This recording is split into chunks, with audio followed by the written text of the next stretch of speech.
Welcome to Chitra சமையல். இன்னைக்கு வீடியோவில் நம்ம சாப்பாட்டுக்கு சைட் டிஷ்ஷாக வச்சு சாப்பிடக்கூடிய ஒரு ரெசிபி தான் நம்ம பார்க்க போகிறோம். வாழைக்காய் வச்சு செய்ய போகிறோம். வாழைக்காய் பொடிக்கறி. இது சாம்பார் சாதம், தயிர் சாதம், ரசம் சாதம் வச்சு சைட் டிஷ்ஷாக வச்சு சாப்பிட்டா சுவையாக இருக்கும். இன்னும் நம்ம கூடுதலாக சாப்பிட தூண்டும். வாங்க இதுக்கு தேவையான பொருளை பார்க்கலாம். ஃபஸ்ட்டு இதுக்கு ஒரு மசாலா நம்ம தயாரிச்சுக்கலாம். அதுக்கு முன்னால் நம்ம 3 வாழைக்காவை மேலே தோல் சீவி சின்ன சின்ன துண்டாக கட் பண்ணி வச்சுக்கிறோம். ரொம்ப சின்னதாக கட் பண்ணக்கூடாது, சீக்கிரமாக வாழைக்காய் வெந்துடும். இந்த சைஸில் கட் பண்ணால் போதும். வாழைக்காய் பொடிக்கறிக்கு ஒரு மசாலா நம்ம தயாரிச்சுக்கலாம். அதுக்கு தேவையான பொருளை பார்க்கலாம்.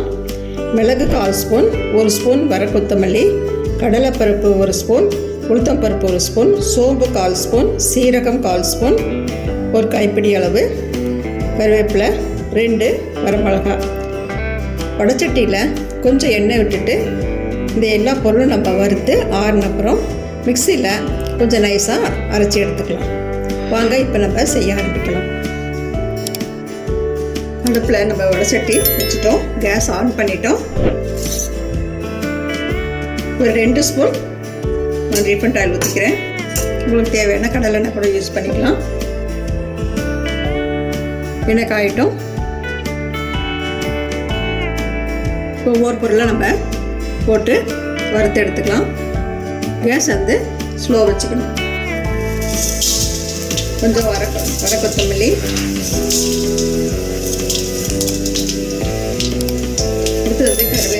கடலைப்பருப்பு,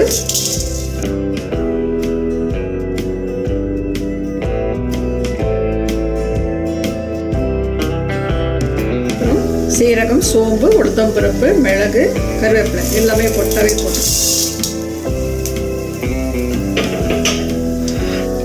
2 வரமிளகாய்.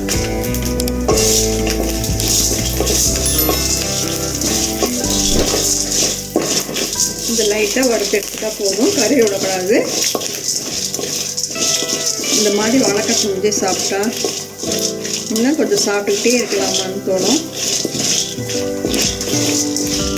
வாழைக்காய் சாப்பிடாதவங்க கூட இந்த மாதிரி செஞ்சு கொடுத்தீங்கன்னா சாப்பிடுவாங்க.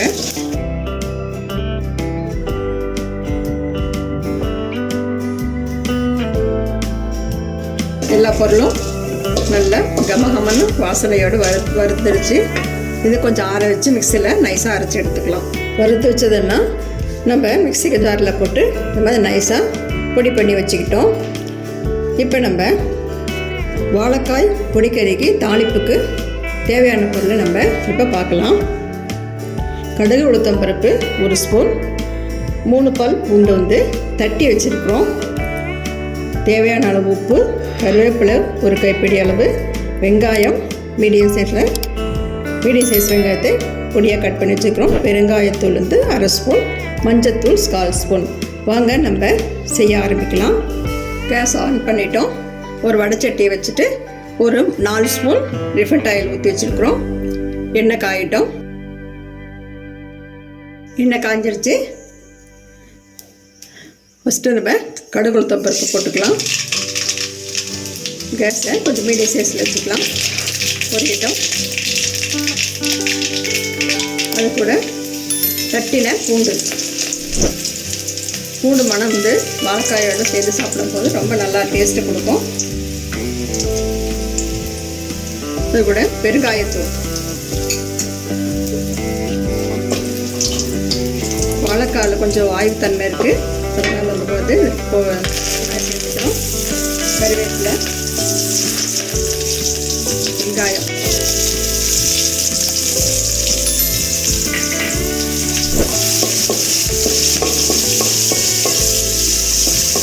கொஞ்ச நேரம் வதக்கிக்கலாம்.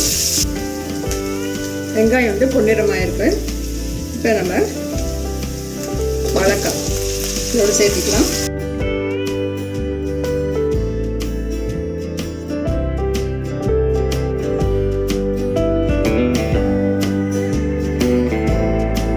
இந்த மஞ்சத்தூள் சேர்த்துக்கலாம்.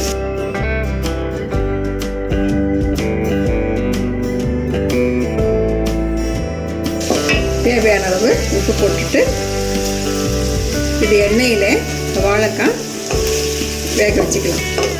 சீக்கிரமாக வெந்துடும், தண்ணி தேவையில்லை. அதனால் இந்த எண்ணெயில் வேகட்டும். ஒரு மூடி போட்டு நம்ம மூடி விட்டுருவோம்.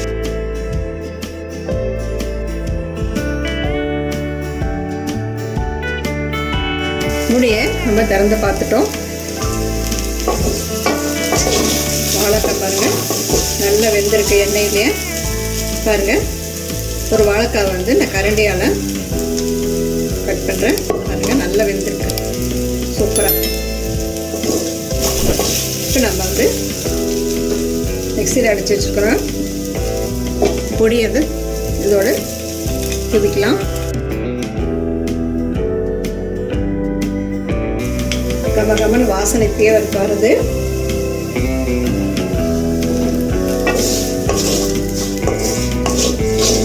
நல்லா ஒரு நிமிஷம் இதில் வேகட்டும். இந்த எண்ணெயில் வாழைக்காவோடு சேர்த்து வேகட்டும். ஒரு நிமிஷம் இருந்தால் போதும். தேவைப்பட்டால் கொஞ்சம் நம்ம எண்ணெய் விட்டுக்கலாம். கொஞ்சம் எண்ணெய் விட்டோம்னா இன்னும் நல்லா டேஸ்ட் ஆகும். இப்போ நான் எண்ணெய் விட்டுட்டேன்.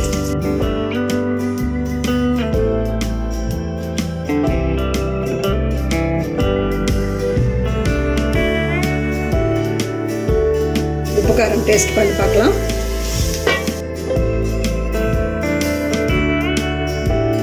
கொஞ்சம் உப்பு பத்தலை, கொஞ்சம் உப்பு போட்டுக்கலாம்.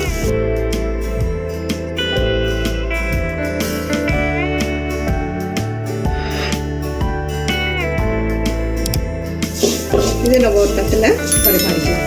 கேஸ் ஆஃப் பண்ணிடலாம். வாழைக்காய் பொடிக்கறி ரெடி ஆகிடுச்சு. நம்ம ஒரு தட்டிலையும் பரிமாறிட்டோம். டேஸ்ட்டு பண்ணி பார்த்தோம். உப்பு காரெல்லாம் சரியாக இருக்குது. இது தயிர் சாதம், ரசம் சாதம், சாம்பார் சாதத்துக்கு நீங்கள் செஞ்சு சைட் டிஷ்ஷாக செஞ்சு எடுத்து சாப்பிட்லாம். ட்ராவலிங் கூட நீங்கள் இது மாதிரி செஞ்சு எடுத்துகிட்டு போகலாம். ரொம்ப டேஸ்ட்டாக இருக்கும். நீங்களும் இந்த அளவோட உங்கள் வீட்டில் செஞ்சு பாருங்கள். சுவையாக இருக்கும். சாப்பிட்றதுக்கும் பெரியவங்களும் சிறியவங்களும் விரும்பி சாப்பிடுவாங்க. வாழைக்காய் சாப்பிடாதவங்களும் கூட விரும்பி சாப்பிடுவாங்க. இந்த வீடியோ உங்களுக்கு பிடிச்சிருந்தா சித்ரா சமையலுக்கு லைக் பண்ணுங்கள், கமெண்ட்ஸ் பண்ணுங்கள், சப்ஸ்கிரைப் பண்ணுங்கள். உங்கள் ஃப்ரெண்ட்ஸுக்கும் ரிலேட்டிவ்ஸுக்கும் ஷேர் பண்ணுங்கள். உணவே மருந்து. மிக்க நன்றி. இந்த வீடியோ உங்களுக்கு பிடிச்சிருந்தா சித்ரா சமையலுக்கு லைக் பண்ணுங்கள், ஷேர் பண்ணுங்கள், சப்ஸ்கிரைப் பண்ணுங்கள். உங்களுடைய கருத்துக்களை கமெண்ட் செக்ஷனில் பதிவு பண்ணுங்கள். உணவே மருந்து.